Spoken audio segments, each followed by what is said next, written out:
और मोदी जी को प्रधानमंत्री बनने के बाद ये हरियाणा प्रदेश का 18वां दौरा है। 17 बार पहले आए हैं, अब 18वीं बार आ रहे हैं। जब जब भी वो हरियाणा में आए,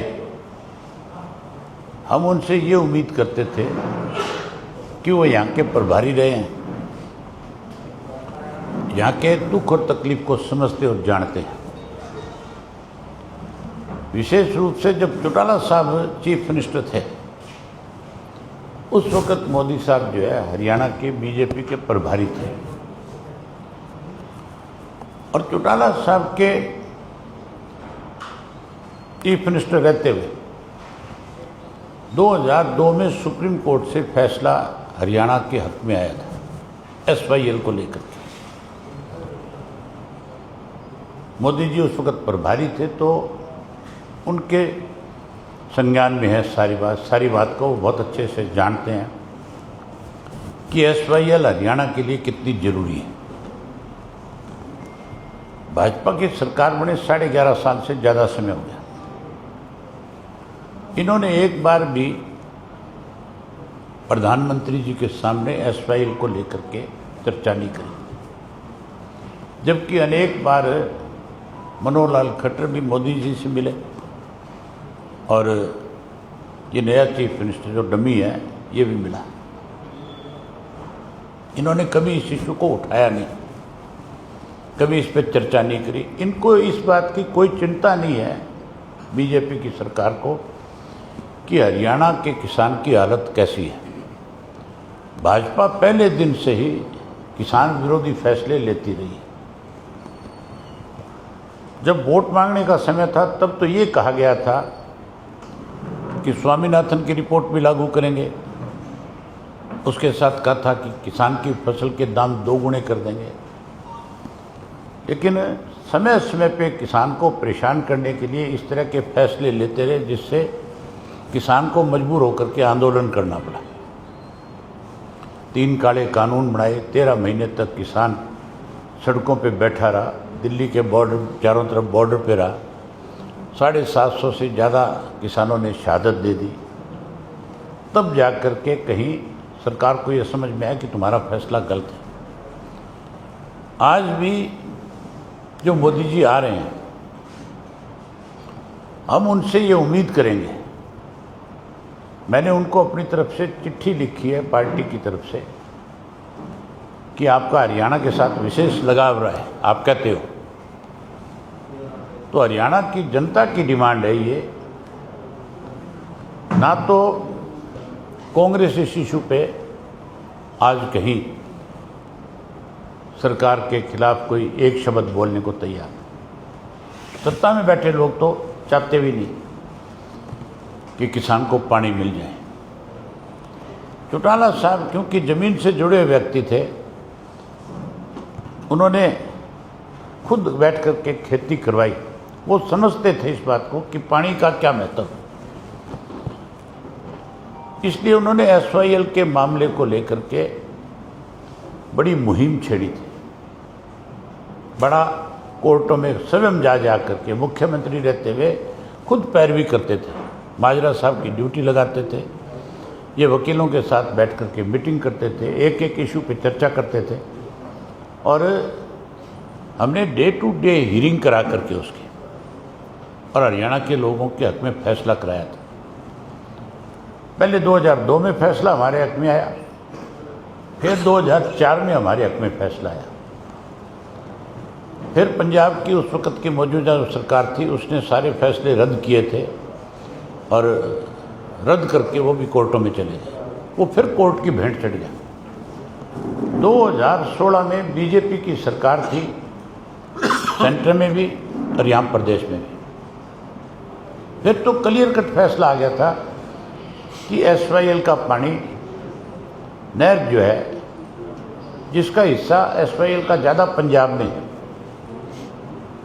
टोटल 214 किलोमीटर की नहर है ये, जिसमें से मेरी ख्याल ज़्यादा इसका हिस्सा जो है करीब करीब 122 किलोमीटर जो है वो पंजाब में है और 92 जो है किलोमीटर वो हमारे हरियाणा में। हमने तो अपना हिस्सा बना लिया, लेकिन पंजाब की जो बननी थी नहर, वो नहर बनाने की जिम्मेवारी थी केंद्र की सरकार की। केंद्र की सरकार ने फिर उस इश्यू को कहीं ये कोर्ट को लिख करके दे करके, क्योंकि हमारी यहाँ पे सरकार बीजेपी की थी और बीजेपी वालों को यहाँ के मुख्यमंत्री की ये मजबूरी है कि जो बात ऊपर से कही जाएगी उसको मानना पड़ेगा। हरियाणा चाहे ख़त्म हो जाए, बर्बाद हो जाए, हरियाणा रेगिस्तान बन जाए, उसको इससे कोई मतलब नहीं है। उसको तो अपने आकाओं को राजी रखना है और खुद को मुख्यमंत्री की कुर्सी पे बचा करके रखना है। इसलिए हरियाणा की सरकार ने कोई विरोध नहीं किया। पंजाब तो चाहता ही नहीं था। पंजाब इसलिए विरोध नहीं कर रहा था, अभी सुप्रीम कोर्ट में अगर केंद्र की सरकार जा रही है तो मामला और ज़्यादा उलझ जाएगा, लिंगरोन हो जाएगा, बढ़ जाएगा।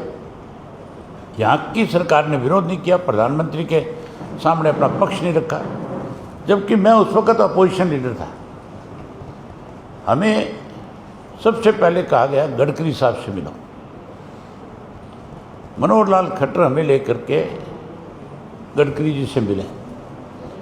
हमने अपना पूरा पक्ष उनके सामने रखा, पूरा जो ऑर्डर था उसकी कॉपी उनको दिखाई। हरियाणा का जो वकील जो पक्ष में लड़ाई लड़ रहा था, उस वकील को लेकर के गए, उसने सारी बात समझा दी कि जी अब तो केवल आपका काम है, सेंट्रल गवर्नमेंट का काम है इसको बनाना, कोई किसी का दखल नहीं। हम राजनाथ सिंह जी से मिले। हमने मुख्यमंत्री को कहा कि इसमें जो फैसला आप लोगे हम आपके साथ हैं। हमने कहा कि आप हमें प्रधानमंत्री से मिलाओ, हम अपना पक्ष उनके सामने भी रखना चाहते हैं। जबकि पक्ष हमारे से पहले मुख्यमंत्री की जिम्मेवारी बनती थी, वो इसके लिए लड़ता है, लेकिन खट्टर ने कोई लड़ाई नहीं लड़ी। हम इवन राष्ट्रपति से भी मिले, राष्ट्रपति के सामने भी हमने अपना पूरा पक्ष रखा, एक एक तथ्य उनको बताए। राष्ट्रपति जी भी हमारी बात से सहमत थे। वो भी ये कह रहे थे कि मैं आपकी बात से सहमत हूँ, मैं बात करूँगा। लेकिन बीजेपी नहीं चाहती थी, केंद्र की सरकार नहीं चाहती थी, केवल इसको राजनीति की भेंट चढ़ा दिया। उस राजनीति की भेंट चढ़ने के बाद आज हरियाणा प्रदेश को उसका बड़ा नुकसान हो गया। हरियाणा को SYL का पानी तो दिया नहीं। जो हमने एक दादूपुर नलवी नहर बनाई थी, उस नलवी नहर का मकसद हमारा ये था बनाने का कि हमारे जो 2 जिले हैं, अम्बाड़ा और कुरुक्षेत्र और यमुनानगर, इन 3 जिलों के अंदर जब बारिश का पानी बढ़े, यमुना में जल स्तर बढ़े, तो उस नहर के माध्यम से रिचार्ज करना था यहाँ की धरती को, ताकि नीचे ट्यूबवेल के पानी का लेवल जो है वो कम ना हो, वो बढ़ जाए। उससे किसान नीचे से पानी उठा करके अपनी फसल जो है पका सके। उसकी ज़मीन एक्वायर हो गई थी, 500 कुछ करोड़ रुपए में रेट तय हो गया था। उस वक़्त जो हाई कोर्ट के जज थे रामेश्वर मलिक जो है, उन्होंने ये कहा था, क्योंकि उसमें कुछ हिस्सा शहर का भी आ रहा था, तो उन्होंने कहा कि इसको टुकड़ों में एक्वायर किया जाए। बहुत सारी ज़मीन एक्वायर होगी, पैसे दे दिए, दादूपुर नलवी नहर का निर्माण शुरू हो गया। कुछ एरिया हमारे टाइम में बना, फिर कांग्रेस ने भी उसके ऊपर पैसा खर्च किया और कुछ कांग्रेस के समय में बना। 38 करोड़ या इतना पैसा किसानों को दे दिया गया, उस पर खर्च हो गया था। टोटल 500 कुछ करोड़ का था। मनोहर लाल खट्टर ने वो पैसा देने के बजाय, किसान की ज़मीन एक्वायर करके उसका रिचार्ज करने के बजाय, सुप्रीम कोर्ट में जा कर के खड़े होकर के कह दिया कि हमें इसकी ज़रूरत नहीं है, हम नहीं बनाना चाहते, इससे हमें कोई फ़ायदा नहीं है। मतलब केवल किसान को पैसा ना देना पड़े और किसान का फ़ायदा ना हो जाए, इसलिए सारे फैसले हुए, उन्होंने रद्द कर दिया। अब जमुना जल समझौता किया इन्होंने। जमुना जल समझौता जो है वो 19 और 94 में भी हुआ। उस वक्त कांग्रेस की गवर्नमेंट थी। उस समझौते में साफ लिखा हुआ था, जो उस वक्त MOU साइन हुआ राजस्थान के साथ, कांग्रेस की सरकार ने भी केवल राजस्थान के अंदर अपनी मजबूत पकड़ रखने के लिए, क्योंकि वहाँ 25 मेंबर पार्लियामेंट जीत करके आते हैं, 25 है संख्या, हमारे यहाँ कम है, तो हमारे यहाँ तो अनदेखी करी गई, और वहाँ अपनी मजबूत पकड़ के लिए उनकी पार्टी के ज़्यादा मेंबर पार्लियामेंट जीत करके आए ताकि अंदर में सत्ता में बने रहें। इसके लिए उन्होंने ये फैसला किया कि 3 डैम बने पहले, रेणुका, किसाऊ और लखवार, और डैम बना करके जो एक्सेस वाटर हो बारिश के समय में, जो फालतू पानी आ रहा है, उस पानी को ड्रेन की नहर के थ्रू, कैनाल के थ्रू गुड़गांव के पास जा करके और आप उनको दे दो, राजस्थान को दे दो। वो बात सिरे नहीं चढ़ी, हमने उसका विरोध किया, वो सिरे नहीं चढ़ी, ठंडे बस्ते में चली गई। अब बीजेपी भी उसी रास्ते पे चल पड़ी, क्योंकि राजस्थान में अब चुनाव भी है विधानसभा का, वहाँ कैसे दोबारा सरकार बने, और आगे आने वाले समय में लोकसभा में फिर उनको ज़्यादा सीटें वहाँ से मिले। इसके लिए इन्होंने एक नया MOU साइन कर दिया, और उस MOU में मज़े की बात यह है कि डैम का भी जिक्र नहीं, कि 3 डैम बनेंगे जब पानी देंगे। पानी तो ये मान के चलो ये केवल राजनीतिक इशू है, लेकिन हम हरियाणा प्रदेश के साथ कोई भी हरियाणा के हितों के साथ कुठाराघात करे, हमें बंजर करे, हमारे इलाके को रेगिस्तान बनाए, इंडियन नेशनल लोकदल पार्टी इसका डट करके विरोध करेगी। हरियाणा ना तो बीजेपी का बनाया हुआ, ना हरियाणा कांग्रेस की देन। हरियाणा अगर बना तो केवल चौधरी देवीलाल के प्रयास से बना, चौधरी देवीलाल के संघर्ष से बना। उन्होंने बड़ा त्याग किया हरियाणा के लिए, तब जाकर के हरियाणा अलग प्रदेश बना था। इस प्रदेश के साथ इंडियन नेशनल लोकदल पार्टी जो है भावनात्मक तरीके से भी जुड़ी हुई है। हम किसी भी कीमत के ऊपर पाइपलाइन नहीं डालने देंगे। ये काम शुरू करके दिखाएं एक बारी, फिर देखो आप क्या होगा। ना तो 94 में बढ़ने दी हमने, और ना अब बढ़ने देंगे। हम खुला कह रहे हैं आज भी कि ये फैसला गलत है, इस फैसले पर पुनर्विचार हो। देश के प्रधानमंत्री का अगर हरियाणा प्रदेश के साथ कहीं कोई छोटा मोटा लगाव है तो उनको हमें SYL का पानी देना चाहिए। दादूपुर नलवी नहर का दोबारा से निर्माण हो, किसान को मुआवजा दे सरकार, और उसको पानी चालू करे। और उसके साथ हांसी बुटाना नहर जो है, जो 600 करोड़ रुपया खर्च किया था हुड्डा ने, बिना किसी से बातचीत किए बिना अपनी नहर बना दी। केवल वो भी राजनीति थी। अगर उस वक्त वो पंजाब से, राजस्थान से बात करके, एग्रीमेंट करके उनसे और नहर बनाते तो कोई रुकावट नहीं होनी थी। ना पंजाब से बात करी, ना राजस्थान से करी, ना BBMB से करी, और ना ही CWC से करी। अगर आप इन एजेंसियों से बात करे बिना, आप अपने प्रदेश में तो कुछ कर सकते हो, लेकिन आप कहीं पंचर नहीं कर सकते। दूसरों का जहां अधिकार आ जाएगा वो फिर उसको चैलेंज करेंगे। उसी का कारण है कि हुड्डा ने केवल साउथ हरियाणा में अपनी राजनीतिक ताकत बढ़ाने के लिए ये फैसला तो ले लिया, बना तो दी, लेकिन वो आज के टाइम में दलदल हो गया। उसका नुकसान क्या है, जहाँ जहाँ से दादूपुर नलवी नहर निकली है उसका जो लेवल है वो गड्ढा है। हांसी बुटाना जो है वो गड्ढा है, जमीन के अंदर खोद करके लेकर के आए, और जहाँ ऊपर निकली है वहाँ उसको लिफ्ट करना पड़ता है, और वहाँ कोई ऐसे गेट नहीं है जहाँ से बाढ़ आई तो पानी निकल जाए। उसमें अगर पशु चला जाता है तो पशु अंदर मर जाता है, अगर बच्चा चला जाता है तो बच्चा अंदर मर जाता है। जब से बनी है तब से उसकी एक बार भी सफाई नहीं हुई है। अगर उसकी सफाई नहीं करोगे आप तो पानी कहाँ से लाओगे, क्या तरीका है? पानी तो आना ही नहीं है। वो तो हुड्डा ने केवल हरियाणा प्रदेश का 600 करोड़ रुपया खराब करना था, जैसे इस एयरपोर्ट पे किया, कहीं अपने फादर के नाम का वहाँ बोर्ड लगाना चाहता था, और जो पंजाब में बनने वाला एयरपोर्ट था जिसका हरियाणा से कोई मतलब नहीं था, उसके अंदर ज़बरदस्ती जा कर के पैसे दे करके आया था। वो भी कभी समय मिला, ये बीजेपी वाले तो नहीं वसूल रहे, अगर हमें कभी समय मिला परमात्मा ने हमें कभी मौका दिया तो बाकायदा ये पैसा हुड्डा से वसूला जाएगा कि कैसे दे दिया तैने ये पैसा। सरकार में मुख्यमंत्री इसलिए नहीं बनता कि वो प्रदेश की जो प्रॉपर्टी उसको लुटा दे, प्रदेश का पैसा इस तरह से बर्बाद कर दे। जो इस तरह का पैसा बर्बाद किया है उसका हिसाब होगा। ये तो मिले हुए हैं आपस में, इसलिए इसका हिसाब एक दूसरे पे लेना नहीं चाहते। अनेक इस तरह की चीज़ें जो मैंने आपके सामने पहले भी रखी थी, मैं आज फिर इस प्रेस कॉन्फ्रेंस के माध्यम से प्रधानमंत्री जी तक हमारी बात पहुंचे। आज हमने स्पेशल इसीलिए प्रेस कॉन्फ्रेंस रखी है कि वो आ रहे हैं और उनका हरियाणा से लगाव है, तो वो इन चीज़ों पे भी संज्ञान जरूर ले, इन चीज़ों पे भी सरकार से पूछे जरूर कि जब मैं हरियाणा में था तब इस तरह की चीज़ें नहीं थी, आज ये सब चीज़ क्यों हो रही है, इसका कौन जिम्मेवार है, और इसके खिलाफ इंक्वायरियाँ नहीं है तो क्यों नहीं है, उसका कारण बताएं वो। हमने 200 पेज की एक चार्जशीट जो है,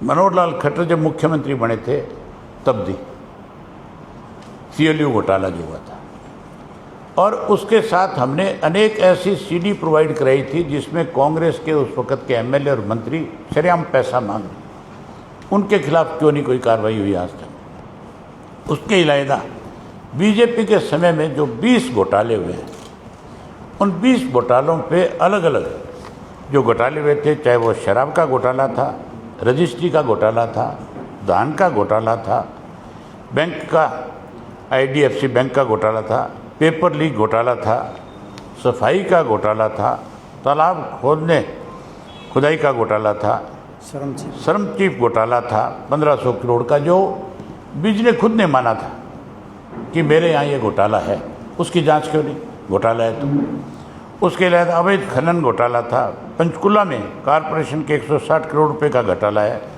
फरीदाबाद कारपोरेशन का इनके मंत्री ने कहा था भी हजारों करोड़ रुपए डकार गए, तुम्हारे कीड़े पड़ेंगे, कीड़े उनके तो पड़ेंगे नहीं पड़ेंगे, तुम्हारे ज़रूर पड़ेंगे कि तुम्हें पता होते हुए तुम इंक्वायरियाँ नहीं करा रहे, तुम उन लोगों को जिन लोगों ने पैसा खाया उनके खिलाफ कार्रवाई नहीं कर रहे हो। उसके अलावा रोहतक में अमृत योजना का घोटाला है, कूड़ा करकट कचरा उठान घोटाला है, हरियाणा पब्लिक सर्विस कमीशन के कार्यालय में 3 करोड़ रुपए पकड़े गए, वो भी एक बड़ा घोटाला है, हरियाणा की भर्तियों में रोजगार कौशल में बहुत बड़ा घोटाला है। इनकी जांच नहीं हो रही, बजाय इनकी जांच कराने के इन पर लीपापोती की जा रही।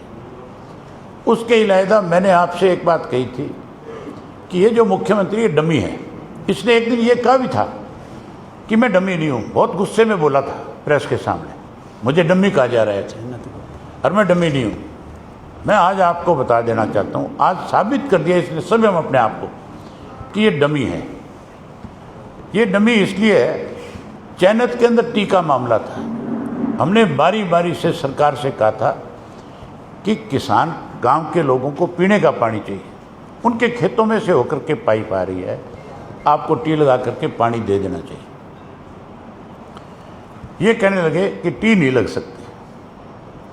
फिर इस मुख्यमंत्री ने अपने उच्च अधिकारियों के माध्यम से वहाँ टी लगवाई, मनोहर लाल खट्टर ने उस टी को फिर पढ़वाया। ये बात भी मैंने आपको बताई थी कि कौन कौन लोग जाकर के मनोहर लाल जी से मिले और मनोहर लाल ने आदेश दे करके उसी टाइम रातों रात टी पढ़वाने का काम किया। 1500 लोगों के खिलाफ पर्चे भी दर्ज किए, उसे भी गिरफ्तार किया और बहुत सारे लोगों को गिरफ्तार भी किया। अब जब प्रधानमंत्री आ रहे हैं और ये कह रहे थे हम टी नहीं देंगे, और जब लोगों ने ये कहा कि हम बीजेपी की बसों में बैठ करके जाएंगे, झंडा भी इनका, डंडा भी इनका, देंगे भी इनके,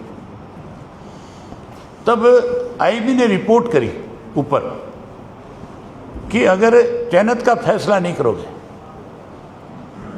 तो फिर प्रधानमंत्री का कार्यक्रम रद्द हो सकता है। यह हकीकत है। और जब IB का रिपोर्ट गई और ये कहा गया तो फिर इन्होंने उस गांव के घेराव की बात करी कि हम पुलिस के द्वारा गांव के लोगों को रोक लेंगे, वहाँ तक नहीं आने देंगे। दोबारा IB ने रिपोर्ट करी, कहा कि एक गांव की बात नहीं, इसमें बहुत सारे गांव और खाप के लोग जुड़े हुए हैं और लोग अगर वहाँ पहुँच गए, अगर इस चीज़ का विरोध हो गया तो फिर ठीक नहीं रहेगा, अच्छा नहीं होगा। आप पहले फैसला करो। मनोहर लाल खट्टर को हिदायत दी गई कि आप जाओ और जा कर के फैसला कराओ। मनोहर लाल खट्टर ने, क्योंकि इसको डमी साबित करना था, कहीं ये आंख दिखाता हुआ छोटी मोटी आजकल, तो इसको डमी साबित करने के लिए मनोहर लाल खट्टर ने सदन में हंसी में जा कर के और फैसला कर दिया कि टी लगेगी। ये मुख्यमंत्री कह रहा था ना उन गांव के लोगों को बुला करके यहाँ कि टी नहीं लग सकती, कितना ही पैसा ले लो, गांव का विकास करा लो, नया वाटर वर्क्स बना लो, नई पाइपलाइन ले लो। अब इससे पूछो तो सही जब मिले कि तेरे से ज़्यादा डमी हो सकता है। ये फैसला मुख्यमंत्री करे, हरियाणा का मंत्री करे, केंद्र का मंत्री आकर के कैसे कहे? उसका डिपार्टमेंट भी नहीं। केंद्र का पब्लिक हेल्थ का मंत्री आ जाए, इरिगेशन का आ जाए, या अमृत योजना वाला आ जाए, भी हमने तुम्हारे लिए जो ये रिलीफ कर दिया, फिर भी मान लें।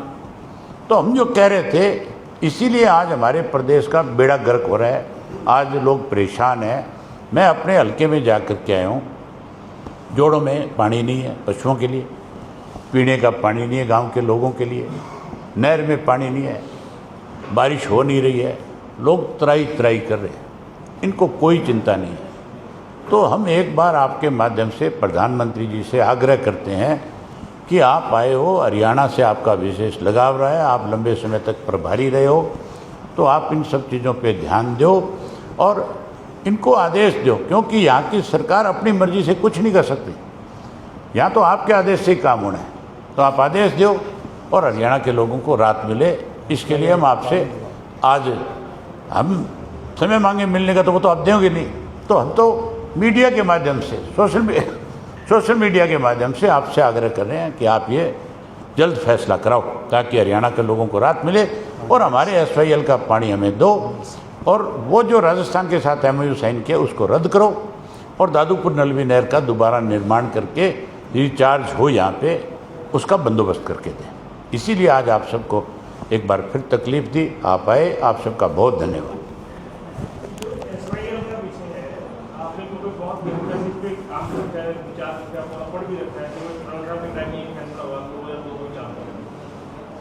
जब 16 का फैसला आ गया, पंजाब सरकार के कानून को रद्द किया, उसको अवैधानिक ठहरा दिया, उसके बाद अभी जो सुप्रीम कोर्ट में केस चल रहा है, उसमें केंद्र सरकार ने कहा हम पंजाब और हरियाणा से बातचीत करते हैं, इसका बातचीत से समाधान निकालते हैं। तो ये सुप्रीम कोर्ट में लंबित है, केवल आप इसमें मुख्यमंत्री पंजाब की भी और मुख्यमंत्री हरियाणा की मीटिंगें हुई और केंद्रीय जल शक्ति मंत्री जब पुराने वाला जो CR पाटिल वो मीटिंग कराते हैं। जब भी वो यहाँ पर आते हैं, हम उनसे पूछा कि ये दोनों पेंडिंग क्यों है, सुप्रीम कोर्ट का फैसला क्यों हुआ, थोड़ा हम बातचीत से इसका समाधान करें। इसको लिंगर ऑन करने के लिए आप ये देखो, मुझे एक चीज़ बताओ, जिस चीज़ का फैसला चीफ मिनिस्टर बैठ के नहीं कर सके, जिस चीज़ का फैसला केंद्र की सरकार नहीं करा सके, इसलिए हम कहा सुप्रीम कोर्ट गए, सुप्रीम कोर्ट ने फैसला कर दिया। सुप्रीम कोर्ट के फैसले के बाद उसको लिंगर ऑन करने के लिए प्रधानमंत्री केंद्र की सरकार की तरफ से एक सुप्रीम कोर्ट के अंदर एक लिख करके दिया गया एक तरह से कि भी हम इसको बाहर बैठ करके सुलझाना चाहते हैं। बाहर बैठ करके चीफ मिनिस्टर की मीटिंग में तो फैसला नहीं हो रहा, और मंत्री फिर कहता है कि फिर जो अधिकारी है उच्च अधिकारी वो इस पे फैसला कर देंगे। भी जब चीफ मिनिस्टर फैसला नहीं कर सकते, उच्च अधिकारी कहाँ करेंगे, कैसे करेंगे? ये लिंगर ऑन करने का एक माध्यम है। अगर अधिकारियों ने फैसले करने हैं तो फिर सरकारें क्यों बढ़ती है? फिर सरकार का क्या मतलब है? फिर क्यों इलेक्शन हो? फिर तो अधिकारियों के हाथ में सौंप दो सारे प्रदेश और देश, वही फैसले कर देंगे। अगर जनहित में कोई फैसला लिया जाता है तो वो जनता के द्वारा चुना हुआ व्यक्ति है, वो ही ले सकता है। अधिकारियों ने तो किताब पढ़ी है, पब्लिक में नहीं गए। अधिकारी के लिए तो कहावत है कि घोड़े को सवार की पहचान है। ये घोड़े हैं, अब इनकी सवारी करने वाला कौन है? कौन इनको ठीक राय रास्ते पे ला करके काम लेने वाला है? उससे सरकार चलती है, उससे अधिकारी काम करते हैं। आज हरियाणा प्रदेश की हालत तो ऐसी है अधिकारियों की कि कोई भी किसी तरह का आदेश देता रहे, कोई किसी की सुनने वाला नहीं है। कोई अधिकारी चीफ मिनिस्टर के कहने से कलम नहीं चलाएगा, दस्तखत नहीं करेगा। उसको पता है पता नहीं ये कहाँ फंसा के मारेंगे तेरे को। इनका विश्वास ही नहीं एक दूसरे पे। अब आपके लिए तय है, मैटर जो है वो सुप्रीम कोर्ट ने डिसाइड कर दिया एसवाईएल का मैटर। अब उसके बाद कई बार मुख्यमंत्रियों की बैठक हो गई, अब इस पर डिस्कशन किस चीज़ का? मुख्यमंत्री कहाँ है? मुख्यमंत्री दोनों ही डम्मी है। पंजाब वाले को तो केजरीवाल चलाता है और हमारे वाले को मनोहर लाल चलाता है। मनोहर लाल केजरीवाल की मीटिंग करा, फिर जाके कोई फैसला होगा। आ जाओ, पंजाब में तो बीजेपी सरकार आओ।